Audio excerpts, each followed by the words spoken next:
El para qué creo que no es una pregunta que hay que hacerse. Supongo que muere en el hecho de la experiencia de escribir. Para escribir, nada más sería la respuesta, no para qué secundario. Es escritor, periodista y guionista. Colaboró con la dupla Con-Duprat en El Encargado y Chanta. En novelas como Amor, Un hombre y Dos mujeres, hackea con maestría las normas del género. Hoy en la Agenda TV recibimos a Juan José Becerra.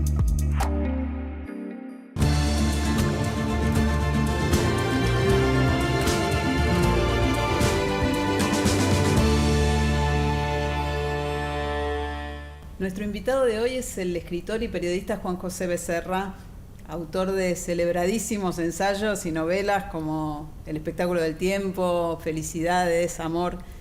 Los libros más recientes son dos novelas breves, una se titula Un hombre, la otra Dos mujeres, y son dos relatos de lectura independiente, pero que a la vez están conectados a través de un dispositivo un poco particular, ¿no? Contame de esto. Hola, ¿cómo te va, Irene? Gracias. Como por lo pronto están conectados por las tapas. O sea, son como dos medias tapas en realidad, que forman una unidad, por lo menos al nivel de la presentación.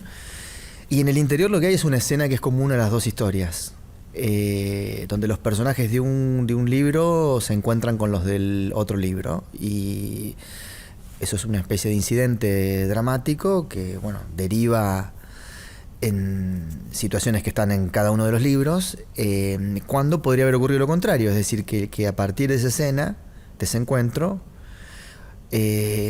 podría haber habido un intercambio de personajes, una especie de tráfico de personajes de un libro al otro. Y supongo que ese es todo el chiste,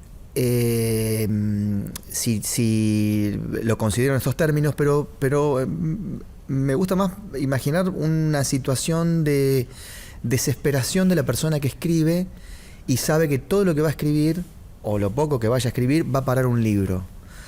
O sea, la idea del libro como continente, como cápsula, me empezó como a preocupar desde el punto de vista formal.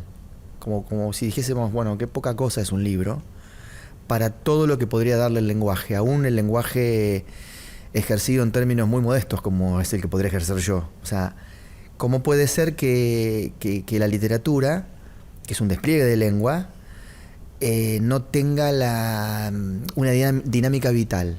Es decir, en realidad, en el fondo, lo que me parece que estoy sintiendo es como ese anhelo de literatura de origen, que no solo se desentendía del libro, sino que ni siquiera lo imaginaba en términos de que podía existir. El relato oral, digamos, que podía ir transformándose. Revirándose, degradándose. Quiero decir, todas las actividades que presenta la lengua cuando uno la despliega de manera orgánica no están en el libro. O lo que está en el libro es una proporción, yo diría, baja respecto de lo que la lengua podría aportar en términos orgánicos. En términos de lo que la lengua aporta en términos orgánicos. Entonces, no sé, me da la sensación de que siempre es mejor, por lo menos para la literatura que yo hago de una manera muy responsable, que suceda en términos físicos. Aun cuando eso implique una cantidad de desvíos y de suciedades que uno podría decir tranquilamente que podrían limpiarse o controlarse. Pero es el descontrol el que añoro, y que no me parece que el libro como continente acompañe. Por otro lado, es una paradoja, porque te imaginas que soy una persona que tiene una relación de amor con los libros, ¿no? O sea, ni hablar. Pero obviamente que me pasa con los libros que escribo, no con los que leo. A los libros que leo no les reprocho eso. A los que escribo sí. Y esta materialidad que encontraste para combinar la ficción de los dos libros permite algún tipo de movimiento, algún tipo de dinámica o de vitalidad, como decís, distinta de la que implica un libro como objeto terminado, inmutable. Sí, o sea, como mínimo hay dos libros. Entonces, es decir, como son dos historias, por más que se conecten en algún momento, la idea me parece a mí más persistente, de los libros, más que mía, porque ya te digo, no sé si está tan programado eso, medio que derivó en esta situación editorial. Esa persistencia era la de sostener la idea de que una historia va por un lado, la otra historia va por el otro, un poco como pasa en la vida de las personas. Es decir, que no, al margen de los cortes transversales que tenga lo lineal que tiene la vida para todo el mundo, o para casi todo el mundo, conservar, digamos, como objeto cada despliegue de los personajes como si fuesen vidas de personas. Es decir, que emularan de alguna manera la vida de las personas, que empiezan ese recorrido aristotélico que después llamamos finalmente ante el hecho consumado biografía, pero que en el fondo es una reorganización de cosas que están más bien sueltas, ¿no? Pero siempre tendiendo a, digamos, en un recorrido hacia adelante. Ahora, lo que también podría pensarse es que al estar los libros, como al ser un libro partido, lo que se produce también es un efecto de rotura, de que hay un desprendimiento de una vida de los personajes en la vida de los otros. Y eso me parece que es muy de la literatura vitalista, que sin ser esta una literatura vitalista, pero tampoco analítica, capaz que pueda representar esa incomodidad de que los libros sean objetos, no digo represivos, pero sí continentes. A nosotros, los que hacemos libros y leemos, nos cuesta pensar en esos términos, porque también hay muchísima actividad dentro de un libro. Quiero decir, esa lengua se mueve, sobre todo si uno lee un día o vuelve a leer lo mismo que leyó ese día un mes después, o un año después, o 20 años después. Pero eso ya es facultad del lector. Eso es como ya, yo digo que creo que es más facultad de la percepción, son como los dones de la percepción, que son muy cambiantes. Es decir, uno no entra dos veces al mismo libro. Y me parecía que con esta presentación, porque no es otra cosa que una presentación, se podía alcanzar en términos formales la postulación de un libro como un objeto insuficiente para contar una cosa. Y que ese libro pasara, también intoxicara de alguna manera el libro contiguo. Porque en el fondo, si bien están separados, es un hecho que se trata de una relación de contigüidad entre las dos historias, ¿no? ¿Cómo apareció y cómo se trasladó a lo que llamaste la situación editorial? Digo, ¿cómo fue en el proceso de la producción proponer y llevar adelante esta idea con tu editor? Bueno, yo creo que se produjo por amnesia. O sea, me olvidé que había una escena, mientras escribía un libro, que había una escena igual en el libro anterior, o que podía ser parecida a la del libro anterior. Entonces dije, bueno, no está mal, no me parece mal que sobrevivan las dos escenas. O sea, ¿por qué habría que mutilar una? Simplemente porque se repitió en un libro anterior. Entonces no se pueden separar como se pueden separar dos vidas. Dije, bueno, que el efecto maqueta de la vida se haga presente a través de la separación de los libros, que un libro bien podría continuar en otro, y que la vida de unos personajes o la historia de unos personajes bien podrían continuar en relación a otros personajes, los de otros libros. Así como las vidas nuestras, según las personas con las que te cruces, se desvían o se mantienen como están, la literatura me parece que tranquilamente podría replicar ese tipo de fenómenos que son de la vida, pero también de la literatura. Y en esta idea de maqueta de la vida que traes, también remite a la enorme selectividad, tanto en la vida, en la realidad, como en la maqueta literaria, de los hechos, ¿no? Es un recorte, como decís, muy exiguo, el que alcanza la percepción, pero también nos pasa en la vida. Bueno, yo creo que la percepción nuestra es muy fallida. Luego están organizadas como totalidad esas percepciones, como una suma de lo que hubo o de lo que hay. Pero en el fondo todos sabemos que el sistema perceptivo humano es muy, muy flojito. Para no hablar de los sentidos, para no hablar ya de cuestiones como más menos inmediatas, como la memoria. y con esos recursos es con los que se hace la literatura, ¿no? Con la memoria de la lectura, con la memoria de la experiencia vital, con el lenguaje dado. Entonces, me da la sensación de que todo lo que nos sucede, escribiendo y no escribiendo también, está sucediendo a nuestras espaldas de una manera olímpica y en proporciones abismales. Es decir, que no sabemos nada, ni siquiera aquello de lo que podemos dar fe. Con ese criterio pesimista de la percepción, te imaginas que cuando yo me pongo a escribir, lo primero que pienso es que no estoy haciendo nada. No estoy contando ni siquiera la historia que se supone que me lancé a contar. Y eso es muy decepcionante. Y al mismo tiempo produce por rebote una especie de insistencia un poco demente. No entiendo nada de lo que estoy haciendo, no sé lo que estoy haciendo, no estoy abordando el tema y sin embargo necesito insistir. El para qué creo que no es una pregunta que hay que hacerse. Supongo que mueren en el hecho de la experiencia de escribir. Para escribir, nada más sería la respuesta, no para un para qué secundario. Digo, lo que justifica el acto de escribir es en sí mismo el acto de hacerlo, el acto de escribir. No me parece que haya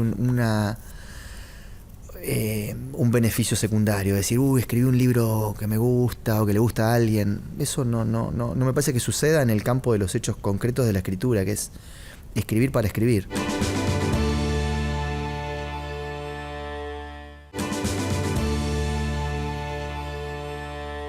Y en el momento de escribir para escribir, ¿hay una satisfacción que te completa, que te...?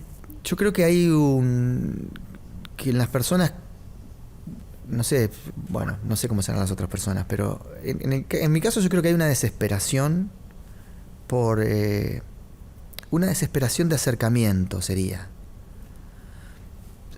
Bueno, ¿acercamiento a qué? Suponete que a los hechos, a la experiencia, a los hechos, al lenguaje, digamos, a todo lo que parece cercano.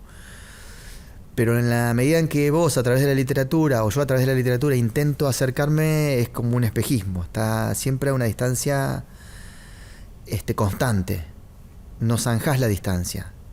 Digamos, yo por ejemplo, que escribí toda la vida sobre el tiempo y sobre el amor, que son como dos asuntos, alguien me dijo el otro día, el dinero también, pero el dinero como vehículo del tiempo, digamos, como acelerador, no como fetichismo, ¿no? Como fetiche. No también como presente acá. Claro, exacto, no como fiesta de la acumulación. Entonces, lo que yo pienso es que cada vez que me he querido acercar a esos asuntos que por naturaleza mía, han sido los que se me aparecieron y son los únicos que veo, cada vez que quise dar un paso hacia adelante para zanjar la distancia con esos asuntos, me fue mal, o sea, me va mal. Es decir, cada vez sé menos. Es inexplicable porque como cada vez gasto más pólvora en Chimango, cada vez gasto más lenguaje, más tiempo, insisto más, y sin embargo mi objeto de adoración, estos dos, ponele, están cada vez más lejos y cada vez entiendo menos. Bueno, capaz que el curso del lenguaje como vehículo de acercamiento a los hechos, que nunca sucede, pueda decir algo o decirme a mí algo aún del orden de la decepción, que es, cada vez entiendo menos, y si cada vez entiendo menos de estas cosas, habiéndole dedicado tanto tiempo, es porque no hay mucho que entender. Entonces, ese sería como el aprendizaje de hacer una literatura sobre 2 o 3 cosas, porque yo veo que son 2 o 3 cosas, y que el resultado no compensa la voluntad de descubrimiento, en el caso de que esa haya sido la voluntad verdadera. Quizá no. Quizás simplemente el asunto era enfrentarse a esos abismos y decir, bueno, me metí con 2 cosas que, digamos, son 2 viajes de los que no puedo traer nada. Y así todo, esa insistencia no te hace llegar a una experiencia de conocimiento, pero te hace sentir algo. Esas chispas como de revelación que que no tienen posibilidades narrativas, porque yo pienso que en los momentos en el que creo estar acercándome un poquito al objeto, al tiempo, al amor, a las historias que cuento, son los momentos en el que siento que me quedo mudo. Seguramente también en relación con el tiempo, ¿no? Porque, digamos, esa misma experiencia, esa búsqueda transcurre en el tiempo y le da al tiempo, me imagino, una materialidad y una condición específica, el tiempo en el que escribís, el tiempo que pones en suspenso para escribir o el tiempo que se despliega de una manera distinta que por fuera del momento de escribir. Bueno, es que yo creo que sí, porque está por verse si se despliega por afuera del tiempo vital. Yo creo que, digamos, uno obviamente cuando lee una historia siempre piensa que el contenido que hay adentro del libro, que adentro de un libro hay una historia que está escrita de ese modo, en los términos, expresivos, formales, poéticos, en que pudo hacerlo la persona que lo hizo. Y yo en realidad lo que verdaderamente pienso es que lo que hay adentro de un libro es el tiempo de la persona que hizo el libro, el tiempo personal. En el curso de ese tiempo personal, que es un tiempo que también se vivió, aunque se esté escribiendo, aparecen cosas que son del orden temporal, que embarra todo, digamos, porque yo digo, las dimensiones del tiempo que uno pueda imaginar, el tiempo cósmico, el tiempo histórico, el tiempo personal, el tiempo de la escritura, en el fondo están más o menos presionados por lo mismo, que es que el tiempo transcurre en una misma dirección, incluyendo el de la existencia de la persona que escribe, que cree que está en otra dimensión. Entonces yo creo que debe haber cosas en los libros donde el tiempo de la escritura se filtra y que el lector es capaz de percibir eso. A mí me da la sensación de que yo como lector puedo percibir el tiempo que introdujo el escritor que estoy leyendo. Supongo que estás condicionado también por tu propia condición de escritor. Pero no te creas, Irene, yo soy bastante niño leyendo. O sea, bastante, en el mejor sentido digo, inocente. Soy bastante perdonavidas cuando leo también. Trato de entender que lo que está ahí es por algo y que esa persona que escribe es muy distinta a mí cuando escribo. Por lo tanto, a veces envidio hasta a los escritores que puedo considerar malos porque tienen algo que yo no tengo. O sea, cada cual tiene lo suyo y yo lo que creo es que tampoco es una falsa inocencia, digamos. Es como una inocencia infantil con la malicia que tiene la inocencia infantil. O sea, no es que hay ausencia de malicia. Pero lo que casi seguro es que no leo como escritor. Son como campos muy diferentes porque viste que hay una cosa cuando lees que bueno, si entraste en el código de la fascinación, de alguna manera eso te va envolviendo, te va absorbiendo, es como pasar por un aro de fuego y ya es muy difícil volver a una posición de frialdad. Me pasa mucho con la literatura emocional, digamos, ¿no? Con ese tipo de literatura en donde hay como intercambios, te diría, personales entre el escritor y el lector. Se dan varios escritores o muchos escritores, no en todos, pero sí en muchos. No sé, yo recuerdo la lectura de En busca del tiempo perdido y es una relación, el recuerdo que tengo es que es una relación personal. No en el sentido de eso que tanto se dice de que me gustaría ser amigo del escritor, no. Sino en términos de que es una relación que se da en la vida, no en la literatura. No se da, te diría, por afuera del pacto lector-escritor. Es como vivir en ese tiempo, quizá porque se trata de un libro extenso, y las experiencias de lectura son de alguna manera experiencias vitales. Y emocionales, decís. Y sí, es que por esa razón me parece a mí. No recuerdo un pasaje que los debe tener, ¿no? Y los debo haber leído y los debo tener subrayados, pero no recuerdo pasajes de En busca del tiempo perdido en los que yo me haya detenido a pensar. no recuerdo eso. Recuerdo la relación, una relación de intimidad, una relación personal, una relación con algo que no estaba en la literatura. Me ha pasado con Puig también. A veces me pasa con muchos escritores, también, obviamente también con Borges, con muchos escritores, con escritores contemporáneos que leo y que son amigos y que me siento como introducido en el texto. Y digamos, en esa situación uno no sabe muy bien, ya que está leyendo, no sabe muy bien quién lo hizo, sino que se entrega a un vínculo. Digamos, eso que también podría llamarse pacto de lectura, son pactos de lectura más irracionales que aquellos otros que te ponen en guardia. Y si a mí a veces me gusta estar en guardia leyendo, me gusta mucho más bajar la guardia. Sobre todo si lo que ocurre es que te hace bajar la guardia de la literatura que estás escribiendo, que estás leyendo. ¿Y es la literatura que te gustaría escribir? Digo, una que invite o produzca más emoción que reflexión.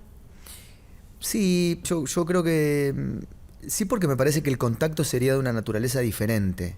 No se estaría conectando una literatura con un lector, en el sentido de no una inteligencia del orden que sea con un lector, sino la persona que escribe con el lector. Quiero decir, me parece hasta más fácil conectar inteligencias, porque me parece que suceden a un nivel de profundidad más superflua. Quiero decir, el escenario en el que se conectan las inteligencias y los acuerdos entre las inteligencias, las identificaciones, no presentan la zozobra de conectarse con alguien en la profundidad que tenga ese alguien. Por lo tanto, me parece a mí que a mí me da mucha curiosidad saber cuál es mi profundidad como persona que escribe, para poder ofrecer eso más que un código de inteligencia con el cual poder acordar con el lector. ¿Y tenés algún tipo de devolución respecto de esa pregunta de lectores? Sí, y todas son vergonzantes, porque o me dicen cosas que yo jamás hubiese imaginado que estaban en mis libros, porque son como revelaciones, o porque me dicen cosas que se caen de maduro, o porque simplemente me dicen cosas que me avergüenzan de haber perforado esa intimidad en la que escribo, ese encierro, ese solipsismo que es un poco malsano, pero que en realidad es el ecosistema en el que uno ejerce el acto de escribir, y que no es ni mucho menos un hecho público. Entonces, al no ser un hecho, porque lo que tiene de paradoja también y de por ahí enloquecimiento, esta prestación, digamos, que es la de escribir un libro, es que el escenario en el que sucede la escritura, el acto de escribir, que es como lo íntimo al cubo, luego de alguna manera se resquebraja cuando hay que hablar del libro, o cuando alguien lee el libro y te hace un comentario. Entonces, toda esa vergüenza que no sentías, porque ocurría en el campo de la intimidad, aparece, y aparece como lo que es.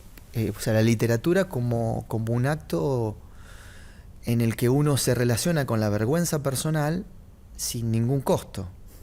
Entonces, ante la relación, lo que reaparece es ese costo, y no importa el índice de ese costo. Es un costo que hay que pagar, aunque sea con timidez, diciendo no, yo no tengo nada que ver, yo no tengo nada que ver con eso, porque, viste, pasa mucho también, para mí me pasa mucho que me da como mucha vergüenza que profundicen en lo que alguien me descubrió. O sea, que profundicen con acierto, ¿no? Que sí, claro, siempre hay alguien que te descubre, ¿no? Y yo admiro mucho el talento de esos lectores que por ahí le dan al lo que escribo el sentido que no tenía para mí. No soy mucho de andar buscando el sentido, pero para mí no tenía sentido eso que hice yo, o no lo hice con ese sentido, o lo hice con ninguno. Y sin embargo hay lecturas que son muy afortunadas para el lector en primera medida, porque descubre algo que quizá o el que lo hizo no sabe que estaba. Y también para la persona que escribe, porque ya te digo, es como una compensación de esa soledad, de ese ejercicio que no se sabe muy bien por qué uno lo lleva a cabo. Estamos rodeando la figura del autor, que es una figura que para vos es discutible. Muy discutible. Muy discutible. Bueno, en todo esto que hablábamos estaba muy presente. ¿Cuál sería la discusión? Mirá, yo por una cuestión incluso generacional, pero de curiosidad literaria, pero sobre todo también generacional, no sé, yo entiendo perfectamente Foucault, Barthes, las cuestiones vinculadas al autor, los grados de distanciamiento, de proximidad que hay entre el narrador y el escritor, y cómo operan las máscaras en ese intersticio. Todo eso obviamente me parece fascinante de entenderlo cuando alguien lo postula de la manera en que lo hicieron ellos y otros, pero sobre todo ellos. Ahora, los libros los escribe alguien. Entonces no me convence la figura del autor justamente como autoridad. Entonces yo lo que tiendo a hacer últimamente, me doy cuenta, porque después me doy cuenta que lo hice, es a desautorizar a la figura del autor, a darle al autor el lugar que se merece, que es un lugar de inconstancia, de perplejidad, de provisoriedad. O sea, el autor no puede cargar de ninguna manera, porque no está a la altura de los hechos literarios, digamos, por modestos que sean, de responsabilizarse por la totalidad de lo que se está ejerciendo en el hecho de escribir. O sea, el autor, digamos, no me gusta ver al autor como delegado, siendo el delegado del escritor y operando dramáticamente con las trampas del caso y los instrumentos con los que cuenta para hacer ese tipo de operaciones. Me gusta que cada tanto aparezca el escritor, sea quien sea, pero ya en otro nivel de compromiso, digamos, de compromiso, de avergonzamiento, de suciedad, me gusta verlo en el barro al escritor, a mi escritor, el que quizás se parece a lo que yo imagino. Puedo llegar a preferís llamar la persona que escribe. Claro, a esa persona que, o sea, embarrarme un poco, no delegar en esa autoridad, porque es como mandar a matar a alguien. Entonces, esa operación es demasiado limpia. Digamos, es como contratar sicarios, digamos, definir autores, narradores. Digo autor en el sentido, quizá quise decir narrador, pero digo, el narrador es como, quiero decir, operar con un narrador es como un crimen de guante blanco. Y a mí me gusta más la suciedad de la literatura, donde se mezcla todo. Se mezcla la voluntad de delegar en un tercero, un narrador, incluso un autor, como otro grado más, pero no reservar como figura inmaculada al escritor, al responsable civil. Claro, sí, de los hechos de esa literatura. El autor como una figura más sería como una construcción también intermedia que forma parte del sistema de la literatura. Es como un despliegue retráctil, si querés, que eso va y viene, y uno se acerca y se aleja según le convenga. A mí me gusta ver, en algún momento, me gusta verme a mí revolcado ahí, para decirlo en términos bien directos. O sea, me gusta verme morder el polvo adentro de mi libro y prestarme a situaciones, o por lo menos no negarme a que sucedan situaciones en las que ahí no hay autor, ahí no hay narrador, ahí estoy yo metido, revolcado y mezclado con lo demás también, porque es obvio que uno no puede decir lo suyo en términos bien concretos, si quisiera decirlo, ¿no? En un libro, aunque sea ficción. porque faltan recursos y porque el lenguaje digamos, los del lenguaje son operativos de artificio. Entonces, eso me está como, no sé si me está gustando, veo que no puedo evitar esa situación. De meterme yo también en el libro, asomar la cabeza ahí, después obviamente salir. Porque veo que es como, lo veo como excesivamente fortalecido al código de lo literario. De que el narrador por un lado, el autor por el otro, el escritor por el otro. Veo la literatura demasiado artificial, ya es demasiado artificial. Pero me parece que, si bien no podría ser una naturaleza, yo siento como la necesidad de ensuciar el artificio. Con lo poco que puede introducirse de naturaleza en la literatura. Que es muy poco, quiero decir, en términos de tasa, es muy baja. Pero yo me siento obligado, obvio, como lector hay escritores que adoro y que no hacen para nada eso, no tienen esa necesidad, simplemente eso, no hay una necesidad. Pero veo que lo literario es como, todo está como demasiado, hay como un consentimiento masivo al canon compositivo, digamos, que puede ser muy amplio, pero que no perfora, no pincha el globo. Digo que no tiene nada que ver esto con mi posición de lector, porque cuando yo leo fascinado lo que leo y me gusta.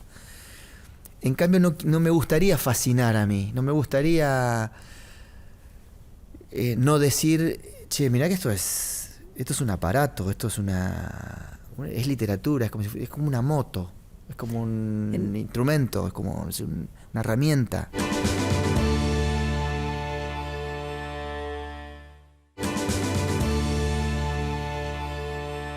En tu libro Amor, por ejemplo, aparece también esta necesidad de mostrar el artificio y de componer algo que de alguna manera excede el género. Bueno, porque ese libro era un libro que yo había escrito, tenía escrita la última parte, que era como el 80% del libro, que era la novela en sí. Lo que entenderíamos como la novela. Como claro. la novela en sí, digamos, por lo que se encuentra, digamos, la novela que da fe, la última novela de amor que se escribió en la historia de la humanidad, esa cosa megalómana que todos tenemos cuando escribimos, porque total es gratis. Y entonces tenía esa novela escrita que se iba a llamar Otra novela de amor, en el sentido de que rompe pelotas otra más. Y sin embargo, cuando ya estaba para su PDF, le dije, pobre a Mercedes Guiraldes. O sea, entregaste a la editorial esa novela. Y dije, por favor, devuélvemela, que la quiero, no me acuerdo qué fue, la quiero ensuciar, esa fue la palabra, la quiero ensuciar.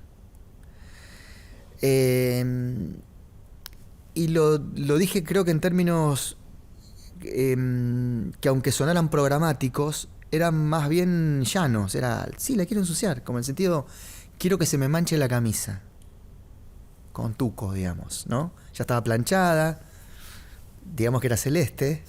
Era una novela más, y yo dije, pero me gustaría romper eso. ¿Y cómo? Bueno, como había como una urgencia, lo tenía que hacer rápido, dije, bueno, imaginé un lector en el futuro.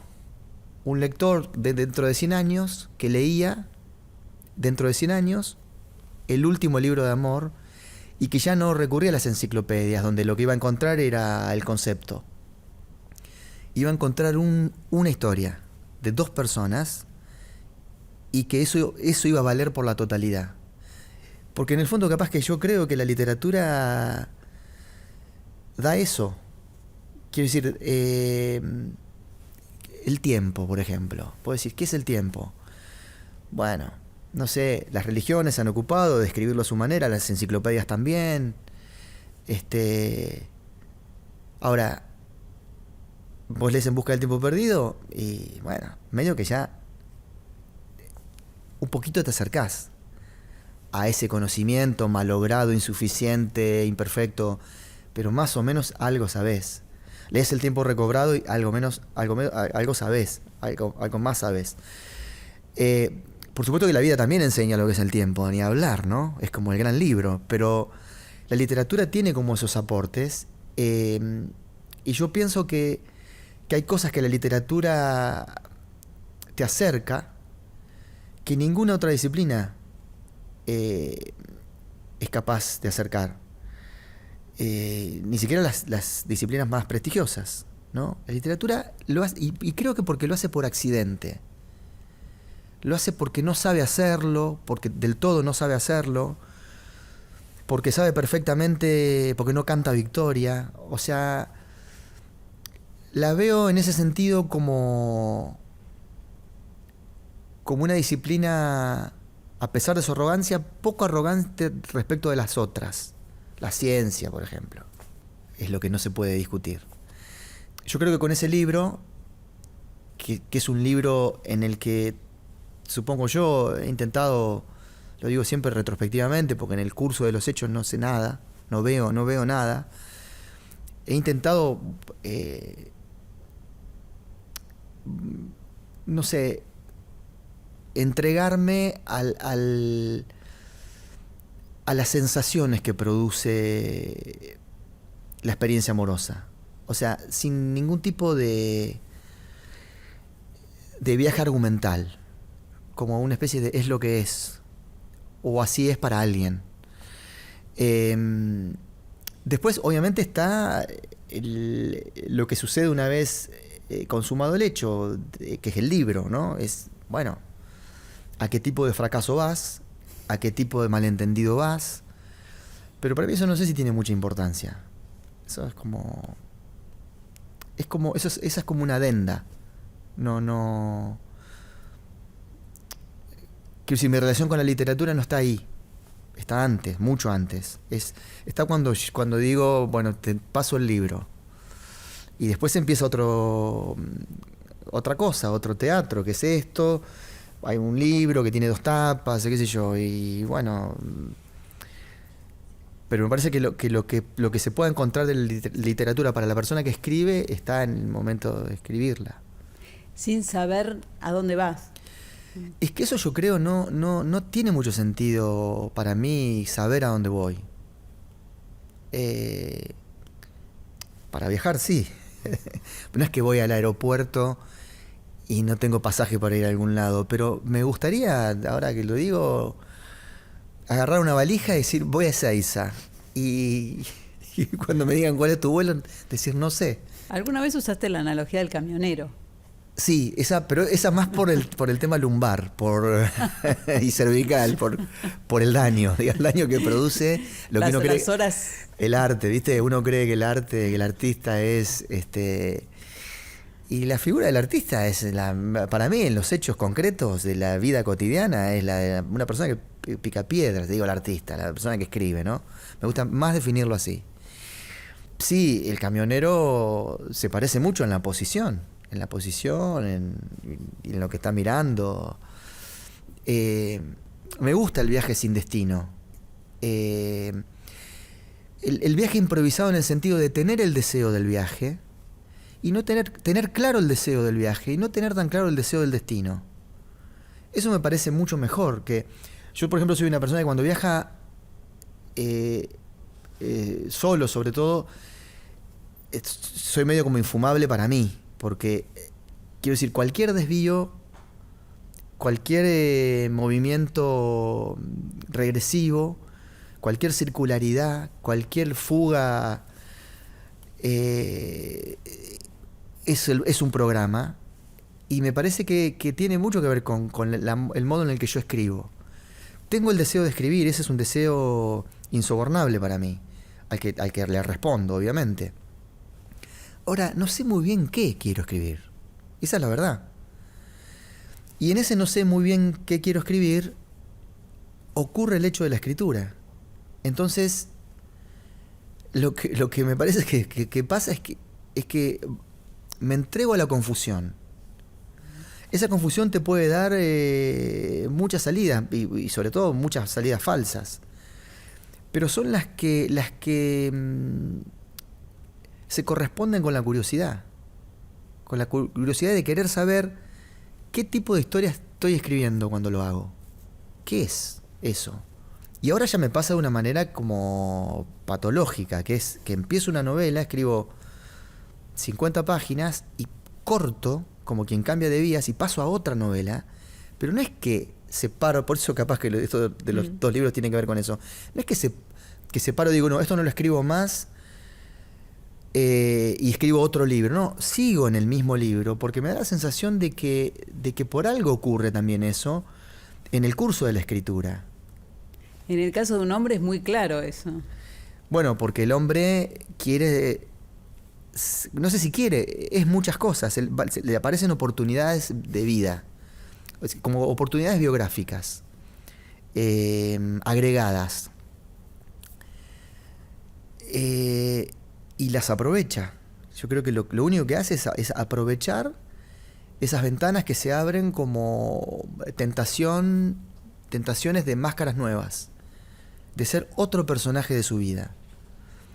Y yo creo que mucha gente puede tener esta fantasía de tener muchas vidas.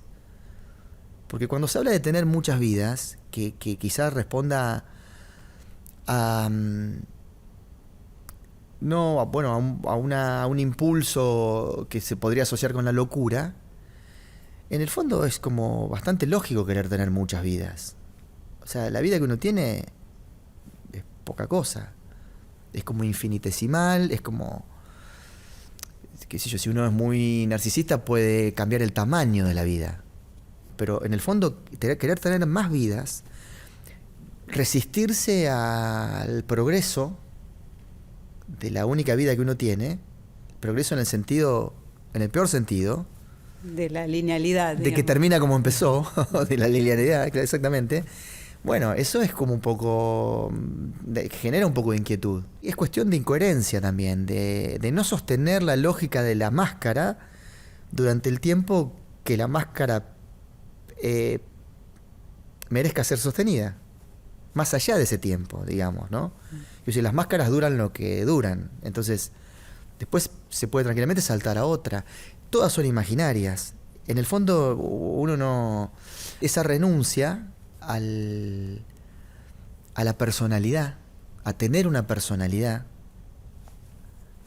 ni hablar a ser una personalidad. Ya tener una personalidad ya es un problema. Imagínate querer ser una personalidad. Pero tener una personalidad y ufanarse de la personalidad que uno tiene, eso sí que me parece un poquito más patológico que el de cambiar de vía. Porque uno no puede darle continuidad a un ideal de identidad. Porque esa identidad en realidad no está en ningún lado. Está en la cabeza de uno, pero en el fondo todos sabemos que, creo yo, me da la sensación de que no terminamos de consolidar una idea de lo que somos. Yo podría ser escritor, ponele, me hago el escritor, 50 años escribiendo, puedo escribir 1000 libros, y frente a la pregunta, ¿soy un escritor?, no sabría muy bien qué decir. ¿Sos un guionista? Yo te diría que soy un cuentapropista. Como en el peor sentido. Soy un cuentapropista y soy una persona que escribe en la Argentina, con lo cual tiene dificultades materiales. Entonces tiene que compensar por otro lado con otras actividades cuyo insumo sea el lenguaje. Entonces hago de todo con el lenguaje. Y te puede conducir a la calle Corrientes, por ejemplo. Bueno, eso sí que fue un accidente. Sí, bueno, supongo que te referís a la obra de teatro de Chanta, que hicimos con Gastón Duprat y Mariano Con, y que protagoniza Agustín Aristarán, que yo creo que es un dotado del drama, sobre todo porque es un personaje que tiene, en realidad es una historia que tiene 8 personajes y él los compone a todos. Hacemos cosas juntos con Gastón y Mariano, que tenemos como una relación de hace muchos años, y así como a veces nos agarramos a patadas, pero de una manera que a mí me gusta mucho eso, porque en el desacuerdo, digamos, aparece como el respeto y también el afecto, digamos, de personas que por ahí no tenemos mucho que ver entre sí en muchas otras cosas. Y a mí me gusta mucho ese tipo de hermandades cuando se dan con las personas, cuando se dan en la diferencia, digamos.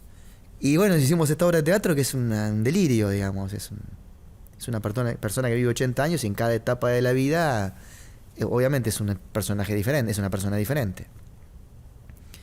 Está adaptado por Marcelo Caballero, que es muy, muy, muy genio en lo que hace. Y claro, Calle Corrientes es como muy antinatural para mí. Me reí mucho, me daba un poco de vergüenza reírme por chistes que habíamos hecho nosotros. Pero claro, no es lo mismo el chiste que hace uno que cuando te lo hacen al chiste. Pero me gustó la experiencia, la verdad que me gustó. Y con los guiones también, me gusta mucho perderme en los guiones. Porque vos entras a como máquinas donde yo, que sueño con ser un anónimo, con escribir los libros sin firma, te perdés. Quiero decir, sos un anónimo, ahí no... tu valor autoral medio que se desdibuja. Y eso queda es lo licuado ahí en la producción. Y tal cual, y es lo mejor que puede pasarte para mí. Empezar a pensar con la cabeza de los otros también y ser como... permitir esas filtraciones. Por supuesto, los demás también toman algo tuyo y en el fondo es una composición inatribuible, como decía Foucault del lenguaje. ¿Quién lo hizo? Lo hizo el director, lo hizo el guionista, lo hizo el camarógrafo, que en este plano se cortó solo, lo hizo el productor que puso la guita y una condición. Eso es como demasiado infantil, me parece, sostener la defensa acérrima del yo artístico.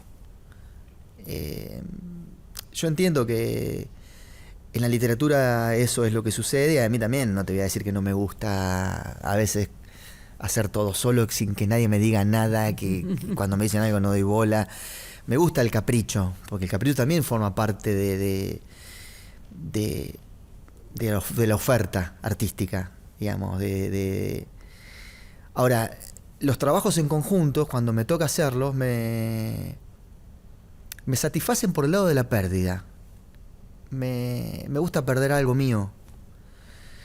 Porque bueno, en ese intercambio obtengo algo de los demás. Y si bien, que me pasa mucho con Gastón Duprat, a veces un día uno va a matar al otro, yo creo que en el fondo eso es muy...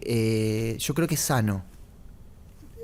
Yo lo mataría, él me mataría, pero en el fondo sabemos que aún en la diferencia, la composición de un objeto cultural, artístico, gana mucho cuando se está dispuesto a perder algo. Y me gusta, la verdad que me gusta. Bueno, me quedo con esa idea. Muchas gracias, Juan José. No, gracias Irene, gracias a vos. Un gusto.